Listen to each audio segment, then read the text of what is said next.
खबर आ रही है फतेहपुर से, जहां सपा नेता हाजी रजा समेत 8 लोगों के खिलाफ मुकदमा हुआ दर्ज। यूपी के फतेहपुर जिले में अल्पसंख्यक मोर्चा के प्रदेश मीडिया प्रभारी के समर्थक भाजपा नेता के साथ सपा नेता के गुर्गों ने की मारपीट के दौरान घायल इमरान की तहरीर पर सपा नेता हाजी रजा सहित 8 नामजद और 2 अज्ञात के खिलाफ मुकदमा दर्ज करवाया।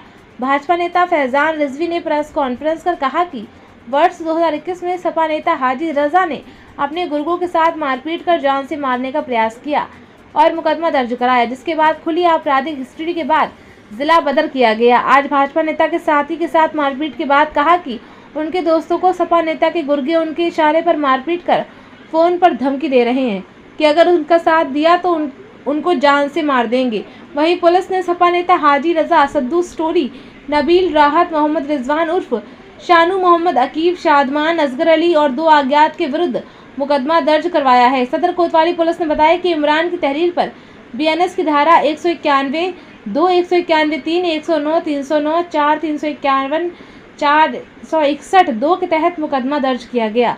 2 को पुलिस ने गिरफ्तार कर अन्य की तलाश में जुटी है। भाजपा नेता फैजान रिजवी ने बताया कि विगत दिनों पूर्व मुख्यमंत्री अखिलेश यादव सपा नेता हाजी रजा के घर पहुंच कहा कि एक मुस्लिम ने उनके कार्यकर्ता को फर्जी फंसाया था, जिस मामले में कहा कि अखिलेश यादव हिस्ट्री शीटर हाजी रजा को बचाने के लिए कह रहे हैं, जबकि हाजी रजा अपने साथियों के साथ मारपीट कर रहे हैं, जिसका वीडियो भी उनके पास है। ऐसे नेताओं का बचाव करने पर कहा कि ऐसे लोगों का बचाव ना किया जाए। देखिए पूरी रिपोर्ट विस्तार से संवाददाता बबलू खान के साथ। नहीं, हाजी रजा के ऊपर ये दूसरा मुकदमा नहीं है। हाजी रजा ने सन 2021 में सबसे पहले हमारे ऊपर हमला करवाया, क्योंकि जब मेरी मुसलमानों के प्रति और अल्पसंख्यक समाज में मेरी बढ़ती लोकप्रियता को देखते हुए ये मुझसे त्रस्त हो गए थे। इन्होंने देखा ये तो मेरा साम्राज्य ख़त्म हो रहा है, तो इन्होंने मेरे ऊपर सन 2021 में हमला किया। फिर उसमें हमारे अमित यादव गवाह हुए, मोहम्मद इमरान गवाह हुए और भी कई गवाह हुए। तो सन 2024 में इन्होंने अमित के ऊपर प्राणघातक हमला किया और इनके घर पर दबाव बनाया, हर तरीके से सुलह समझौता, और यहाँ तक इनको इनके परिवार को जान से मारने की धमकी दी, ठीक है, और न जाने क्या क्या इनसे करवाया। फिर अमित का मामला हो गया। फिर 2026 में परसों कितनी तारीख थी, 3 तारीख को, अभी 3 दिन पहले लगभग, इन्होंने हमारे इमरान के साथ, ये हमारा मुख्य गवाह है क्योंकि जब सदर नगर पालिका के सामने ये घटना हुई तो इमरान उस टाइम पर हमारे साथ मौजूद था उस घटना में, हाजी रजा के मामले में।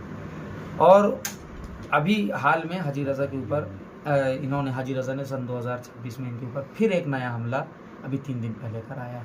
क्यों कराया? क्योंकि इनको निरंतर ये मतलब कि गवाही से हटाने के लिए इनको ये धमकी दी जा रही थी कि हट जाओ, नहीं तो तुम्हारा और तुम्हारे बाप फैजान रिजवी का भी खात्मा कर देंगे। क्या हुआ था? इतना बता रहे हैं। क्या हुआ था उस दिन? ये हुआ था कि इमरान हमारे यहाँ रोज़ा खोल करके आ रहे थे, तो बरदई बाज़ार में लोग पहले से घात लगाए बैठे हुए थे, और जैसे ही इमरान को देखा कि वहाँ ये पहुँच गए हैं तो इन्होंने इमरान को पकड़ लिया।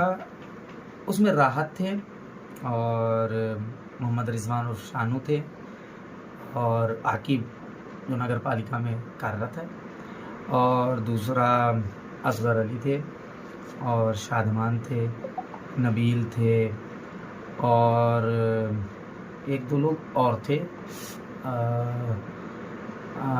तो ये सब लोगों ने निरंतर ये इनके साथ इस तरह की घटना करी, और राहत ने कहा कि मारो साले को, आज मिल गया है। तो जब राहत ने जैसे ही कहा तो उसमें सद्दू और ये शादमान, नबील और असगर और क्या कहते हैं राहत, मोहम्मद रिजवान और शानू, आकिब, ये सब मिल करके एक साथ हमलावर हो गए इमरान के ऊपर। और जब इमरान के ऊपर हमला किया तो इमरान के सर पे इन्होंने कोई चीज़, बहुत धारदार हथियार से कोई चीज़ से प्रहार किया, और इमरान वहीं पे बेहोश होकर के मतलब कि गिर गए। तो जैसे ही इमरान गिरने लगा तो मोहम्मद रिजवान और शानू ने इमरान के जेब से 11,110 रुपये निकाल लिए, ठीक है। और फिर उसके बाद वहाँ से ये कहते हुए निकले। इमरान ने उसी टाइम पे फ़ोन लगाया कि फैजान भाई हमारे साथ ही घटना हो गया, ये कहते हुए इमरान फ़ौरन वहाँ पे बेहोश हो गया। अच्छा, हमारे घर से करीब का मामला था तो हम फ़ौरन दौड़ते हुए गए, तो हमको देख कर ये सब भाग गए।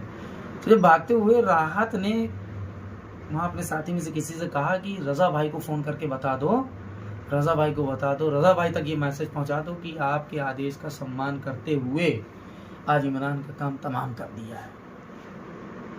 कब आप ये बताइए, निरंतर ये घटनाओं पे घटनाओं को अंजाम देते चले जा रहे हैं। हमारी सरकार से, हमारे ज़िला प्रशासन से ये अपील है कि ऐसे कुकर्मियों के ऊपर सख्त से सख्त कार्रवाई की जाए, नहीं तो ये निरंतर ये इस तरह करते रहेंगे और आगे किसी न किसी की हत्या कर देंगे। ये मैं बिल्कुल निश्चित मैं बता दे रहा हूँ, खुलेआम मैं बोल रहा हूँ इस चीज़ को। अगर इसको इन लोगों को गंभीरता के साथ नहीं लिया गया तो ये आगे चल कर के बहुत बड़ी घटना को देखा जा रहा है कि अखिलेश रजा जी तो अक्सर अखिलेश यादव के साथ दिखते हैं। देखिए, अखिलेश यादव जी के साथ दिखते हैं और अखिलेश यादव जी उस मामले को इस तरीके से मोड़ के तरोड़ के बताते हैं। अभी अखिलेश यादव हाजी रज़ा के घर आए भी थे अभी कुछ दिन पहले, तो उन्होंने मीडिया में उनका मैंने बयान उन्होंने दिया था कि हाजी रज़ा को एक मुस्लिम द्वारा फंसाया जा रहा है। ठीक है, जबरन भारतीय जनता पार्टी एक मुसलमान को आगे करके और हाजी रज़ा को फंसा रही है। तो आप लोग तो जानते ही हैं कि सीसीटीवी में कैमरे में खुद मौजूद है सन 2021 में जो हमको मारा था। तो भारतीय जनता पार्टी ने क्या हाजी रज़ा को भेजा था कि मारने के लिए कि जाओ तुम मार खाओ और फैजान रिजवी भी तुम्हारे ऊपर मुकदमा लिखवाएगा, हैं? ऐसा तो कुछ था नहीं। तो ये हाजी रज़ा ने घटना को अंजाम दिया, अंजाम देने के बाद फिर उनके ऊपर ये कार्रवाई करी गई। जिन्होंने हमला किया क्या हाजी रजा के गुर्गे थे, कौन थे ये लोग? जी हाजी रज़ा, अरे हाजी रज़ा की ये खास गुर्गे है। राहत ये तो पूरा गैंग, आप जब इनका गैंग चार्ट देखेंगे तो राहत तो इनका मेन गुर्गा है। ठीक है, FIR दर्ज हो गई, पुलिस ने क्या कार्रवाई की है? FIR पुलिस ने दर्ज कर ली है और 2 लोगों को इसमें पुलिस ने गिरफ्तार किया। और हमको अपने पुलिस अधीक्षक महोदय से पूरी उम्मीद है, क्योंकि उनके कार्यकाल में हमको पूरा न्याय मिलेगा और हमारे इमरान को न्याय मिलेगा, ये हमको पूरी उम्मीद है। अभी भी लगातार आपके ऊपर हमले हो रहे हैं, क्या जी प्रशासन से मांग कर रहे हैं? हम प्रशासन से यही मांग कर रहे हैं कि ऐसे दोषियों को बिल्कुल किसी भी तरीके से नहीं छोड़ा जाए। अगर ये छोड़ा जाता है इनको तो ये आगे चल कर के भविष्य में कोई बड़ा ये कारनामा ज़रूर करेंगे। ये मैं अभी से मैं बता दे रहा हूँ आपके मीडिया के, और मैं आपके मीडिया के माध्यम से ये भी कहना चाहता हूँ अखिलेश यादव जी को कि निराधार हमारी भारतीय जनता पार्टी सरकार